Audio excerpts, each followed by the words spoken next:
I'm Craig Schmich, sophomore pitcher at Minot State University out in North Dakota. Played baseball at Lincoln High School from 2012 to 2015. Was a part of the first ever section championship team for Lincoln High School history. Pitched there, then went on to play a little bit of college baseball. Things didn't work out. Ended up going on a crazy, life-changing experience. Lost 150 pounds. Now I am a sophomore at Minot State. I played there last year after all the COVID stuff happened and had a pretty decent season and became a captain there after a year uh, and pretty much loving every minute of it out there. And now I'm back visiting for Christmas break and getting to do this awesome interview with Rob and Chris. I try to use my experiences and what I've learned through like what I've dealt with through baseball, and then obviously I had some coaching experience from after high school when I coached high school baseball and little league and that kind of stuff. I try to use those experiences and try to like help as much as I possibly can with everybody. And I think that's what's kind of helping me and like got me into the captain role at Minot is just because like I am older. I'm the second oldest guy on the team. There's only one guy that's older than me by like 20 days or something like that. So being one of the older guys on the team and having those experiences, I've used those as kind of like my way of being able to teach the guys. But then obviously, like baseball is always changing, and there's always things like adapting and that kind of stuff. So there's always room to improve and learn more, and that's kind of what I'm just there for. I try to pick my coach's brains because that's what I want to do anyways, is become a college coach later on in life. So I pick their brains, try to learn more stuff from them and see what they see. And then I'll talk to the younger guys because some of them would have been on like the teams that I coached. Like they would have been freshmen the year that I was coaching the freshman team back in 2018. So it's kind of crazy that now I'm playing with those age kids. So I try to learn from them because they always have different experiences from baseball than I do. And that's what's kind of cool about Minot is we have, I think, like 13 Canadians on our team, guys from Arizona, California, pretty much all over the place, and they always had different experiences. So try to pick their brain and see what they're doing and kind of stuff like that. So that's kind of where I'm from about like the dog in me, I guess, is that I had a lot of life experiences that I can bring to the team, but there's also a bunch of guys that have their life experiences as well that they can bring and I can learn from them and all that stuff. So I think the most thing that I picked up is just uh, work ethic and that kind of stuff. Is like when I was in high school, obviously I was a bigger kid and like I was good at baseball and I felt like I didn't need to work any harder than I was because like I had a good senior season and I was an all league guy, all metro guy, and we won a section championship and our team was super good. And so I was like, okay, I don't need to work any harder than I am because obviously what I'm doing is working. And then as I like started to lose the weight and get back into college baseball, I learned that what I was doing wasn't going to be enough, and it's never going to be enough. You have to just keep working every single day and try to find ways to either get stronger or faster or better in the weight room, better in the classroom, better on the mound, or if you're a position player, better at your position, better at swinging it. Like there's so many different things, and I think that's kind of my biggest thing that I've took into like what I've learned from college baseball is that there's always going to be somebody that's working a little bit harder than you. So you have to find a way to make sure that you're working just as hard or if not harder than that person and just try to find a way to better yourself in every way possible. Yeah, I do believe that. I believe that like every little thing that you do matters, and that like our coach at Minot State, he preaches like the little things are important. Like that's how you're gonna win a baseball game is like the little details, and I agree with that because if you mess up in the classroom or if you mess up, just don't go to study hall or stuff like that. Like the little things that like aren't that big of a deal like for a baseball player, but then they end up being a big deal because your coach sees that. Like he knows if you miss a class, he knows if you miss study hall, he sees if you're taking reps off in practice. He like sees every like you think that a coach doesn't see things, but every coach sees everything, and that's like could make or break if you get on the bus to travel for our away trips, or if he can look at you and be like, okay, I can bring this guy in for a pinch hit at bat because he's ready, or bring this guy in the eighth inning because I know he can go get it done for us. Stuff like that. So I think that little things are super important. If you can just focus on just the little details and trying to find a way to make sure you don't just pass up on those little things, then it's going to make you a lot better, especially at the college level. Yeah, for sure. Like in high school, I was like a two pitch guy, and I kind of threw a knuckleball every once in a while just to kind of like mess with hitters. And I don't throw a knuckleball anymore. I have 5 pitches now. And back in high school, I used to try to strike everybody out and that kind of thing, and changed my approach to it a little bit and went to more of a try to get you out in 1 to 2 pitches instead of wasting 6 pitches to try to get them out. And I think that's like the big thing is pitchability.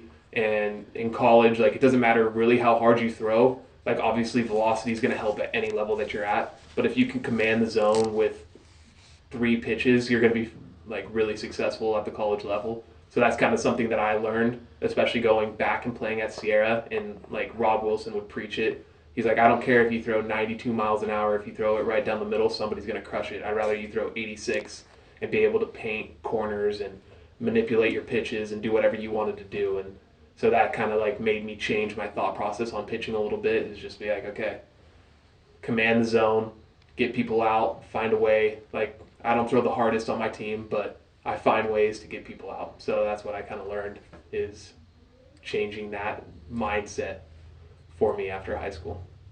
I honestly think about this a lot. If I could go back and like talk to 14-year-old Craig entering high school, I would tell him that the gym is your friend. Find a good place to train. Like right now, I train at Hyperthrive Athletics when I'm home, and that might be one of the best gyms in the Sacramento region. They've helped me a lot, especially like during the COVID times and all that stuff, and they're the ones that have gotten me a velo jump and all that stuff. So I think that's what I would probably tell my 14-year-old self is to go back and work harder, and not just be okay with being good. Like try to find a way to better myself every single day. And I probably would have told myself to try to play more sports. I kind of got stuck in the baseball, just playing baseball. I wish I would have tried to give myself a chance at playing some other sports in high school. That way I wasn't just solely focused on baseball, even though that's what I really wanted to do. I think playing multiple sports in high school is a huge thing, and just go out and be an athlete for as long as you possibly can until you have to pick one sport when you go to college. Right now, what I loved about going back and playing baseball is being a pitcher. It might be like one of the most beneficial things if you're trying to be a baseball coach because you don't pitch every single day. So I kind of just find myself sitting next to the coaches or standing next to them in the dugout or whatever, and just kind of like listening to what they have to say about the game. Like I used to do that all the time with Rob Wilson. I would sit right next to him. I'd have like a chart. I would chart for him just so I could sit next to him and hear what he had to say about the game of baseball. And that's what I kind of do now at Minot is just stand next to our pitching coach or our head coach and try to like figure it out and see how they see the game of baseball, because I'm trying to learn as many things as I possibly can, because at the end of the day the goal is to coach either junior college or maybe even a higher level baseball. And that's kind of why I like being a pitcher in that kind of sense, is I just get to learn so much about the coaching game. And being able to go back and play, now I'm getting to learn more as a player as well. Kind of see how I developed as a player, watching everybody else on my team develop, seeing how they can develop new off-speed pitches or gain velocity or stuff like that, and try to see what I can take from that, what I like as a player, what I don't like as a player, and kind of like make that into my new coaching method, is try to figure out those little things and see what I do and don't like and kind of add that into my way of coaching. Yeah, I mean, it's obviously a lot faster.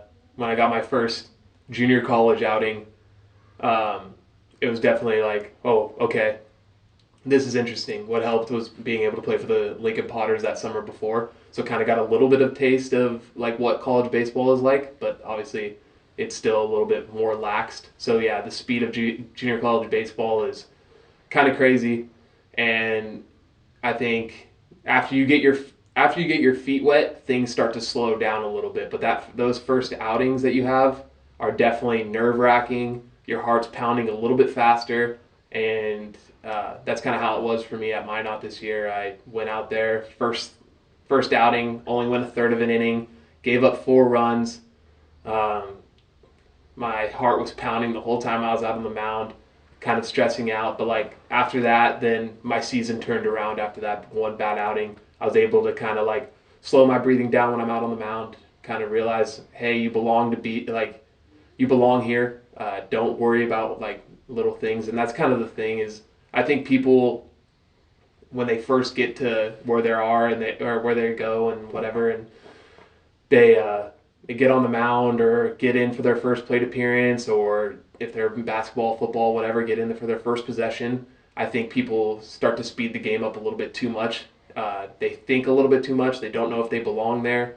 And you kind of just have to give yourself some positive self-talk, and that's pretty much what I did is just told myself, hey, man, if you weren't supposed to be here, you wouldn't be here. And so that's kind of like where I took it is to slow the game down for myself is just positive self-talk before I went out on the mound every time after that first outing is just be like, hey, you belong here. You deserve to be here. You deserve to be on this mound right now. Like there's a reason you're here. And that's kind of like how I'm able to slow the game down for myself is just positive self-talk. Yeah, I mean, you were my coach in Little League, and I always struggled with that is I'm a kind of guy that wears his heart on his sleeve, and I get frustrated because I love to win. I hate losing. Like it's probably like the worst thing. I'm one of the most competitive guys out there. I hate to lose, love to win, and so when I go out there and I feel like I didn't give my A performance, I get upset. But I learned that through coaching is like you have to realize that not every little thing is going to win or lose you a ball game. Like you kind of have to just like let the little things go and like remember that you can't fix the past. Like that's gone. You just have to pretty much just focus in on the future and just kind of stay in the present as well and just go with the next pitch. Like if you give up a home run, oh well, go to the next pitch. It's like stuff like that, and that's how I've started to learn how to control my emotions is just figuring out how to not let the little things affect me when I'm out on the mound. So yeah, that's pretty much my big thing of like trying to control my emotions. Yeah, my coach actually asked me that this year. He asked me if I wanted to go play summer ball and if I wanted to go to the Northwoods, which is pretty much Minnesota and like teams out there where I'm from. And I told him there's only one place that I want to play this summer. Like if you want me to play summer ball, there's one place I want to play. And he's like, where was that? And I told him I want to go home and I want to play for the Lincoln Potters because there's no better experience than playing in front of a home crowd, and especially the way that the Potters do it, man. It's so fun. I can't really even explain like how it is like playing for them those 2 summers back in 2017 and 2018, and then being like a big part of the team in 2018 and pitching in big games and like starting the game 1 of the championship series, like, and just looking out in the stands and how packed it is, and all these Lincoln fans are out there rooting for you, and they know me from back when I played for the Zebras, and I don't know, it's so fun. I just like couldn't think of a better atmosphere to play summer ball than for the Lincoln Potters. We FaceTime pretty much every night. I'll get a FaceTime call from my dad or my brother or my mom, and they'll call me once a night, it seems like, and if not then at least 4 or 5 times a week. So we'll FaceTime a lot. They ask me about how my day went. They'll ask me what I did at practice. They'll ask if I pitched in a scrimmage that day, whatever. They get as much information as they possibly can get out of me in a phone call. And sometimes our FaceTimes are 5 minutes. Sometimes they're 2 hours long. It kind of just depends on the day and what we have to say to each other, but we find ways to stay connected. And my parents made a trip out there. My mom came out twice, my dad came out twice, and my little brother came out once. So like I was able to still see them, which was nice. And yeah, I mean it's tough being all the way out in North Dakota and being a 22.5 hour drive away from them and 2 flights away because you got to stop off in Denver before coming to us. And so I mean that does suck, but we find ways to stay connected, and that's what's awesome about phones these days, that you're able to like see your parents and do FaceTime. And all that. So I mean, that's our way of staying connected. So I like in the morning of games, depending on like if we're on the road or whatever. But if we have a home game, I'll wake up in the morning. Say we have to be at the field at 11. I try to get there at 10:30, so I'll wake up around 8:30.